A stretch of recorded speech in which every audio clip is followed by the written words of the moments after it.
Hello అండి, అందరికీ నమస్తే. నేను కే గ్రూప్స్ నుంచి శ్రీశాన్ మాట్లాడుతున్నాను అనమాట.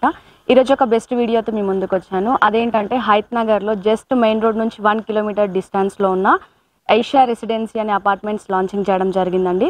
దీంట్లో జస్ట్ అపార్ట్మెంట్ మీకు ఒకసారి చూడండి, కన్స్ట్రక్షన్ అనేది స్టార్ట్ అయిందనమాట. దీంట్లో అపార్ట్మెంట్ వచ్చేసి మొత్తం 5 ఫ్లోర్స్ కన్స్ట్రక్షన్ చేయడం జరుగుతుందండి. జస్ట్ స్క్వేర్ ఫీట్ వచ్చేసి 3000, అతి తక్కువ ధరలో 3600కి ఇవ్వడం అనేది జరుగుతుందన్నమాట. దీంట్లో వచ్చేసి 5 ఫ్లోర్స్లో మీకు ఒక్కొక్క ఫ్లోర్కి 3 ఫ్లాట్స్ అనేది ఇవ్వడం జరుగుతుంది. 1108 స్క్వేర్ ఫీట్స్తో మనకి ఒక ఫ్లాట్ అనేది కన్స్ట్రక్షన్ చేయడం జరుగుతుందండి. ఇక్కడ నియర్ బై ఎక్కడ చూసినా కానీ మనకి 5000 నుంచి 6000 వరకు కూడా స్క్వేర్ ఫీట్ అనేది అవైలబుల్ ఉంది. అలా కాకుండా మనం జస్ట్ 3600కి ఇవ్వడం అనేది జరుగుతుందన్నమాట. ఒకసారి ఈ ఫ్లాట్స్ చూద్దామండి. కూడా చాలా స్పేస్ అనేది ఎక్కువగా ఇచ్చారనమాట. ప్రతి వెహికల్కి కూడా మనకి ఛార్జింగ్ పాయింట్ కూడా ఇవ్వడం జరిగింది. ఇంట్లో ఇంకా మీకు కెమెరాస్ అవైలబుల్లో ఉన్నాయి.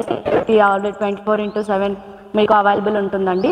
ఇక్కడ జస్ట్ మదర్ డైరీకి పక్కనే ఉన్న అపార్ట్మెంట్ చుట్టూ కూడా మీకు గేటెడ్ కమ్యూనిటీస్ ఉన్నాయండి. దీంట్లో ఇంకా చాలా చాలా బెస్ట్ ఆపర్చునిటీస్ ఉన్నాయన్నమాట. అవుట్ రైట్లో తీసుకుంటే మీకు 3600కే ప్రొవైడ్ చేస్తున్నాం కదండి. టోటల్గా వచ్చేసి 1108 స్క్వేర్ ఫీట్స్ ఉంటుంది. దీనిలో ఓన్లీ మీరు అవుట్ రైట్లో తీసుకుంటే 40 lakhsకే ప్రొవైడ్ చేయడం జరుగుతుంది. అదే కాకుండా మీరు బ్యాంక్ లోన్ అంటే మీరు బ్యాంక్ లోన్ త్రూ వెళ్తే అనమాట మీకు 9 lakhs 10 lakhs వరకు డిఫరెన్సెస్ వస్తుందన్నమాట. టోటల్ 50 lakhsలోనే మీరు ఫ్లాట్ అనేది పర్చేస్ చేసుకోవచ్చండి. ఇంకా మరిన్ని డీటెయిల్స్ కావాలి, ఎవరైనా ఇంట్రెస్టెడ్ ఉండి తీసుకోవాలి అనుకుంటే కింద కనిపిస్తున్న కాంటాక్ట్ నెంబర్కి కాంటాక్ట్ అవ్వండి. Thank you.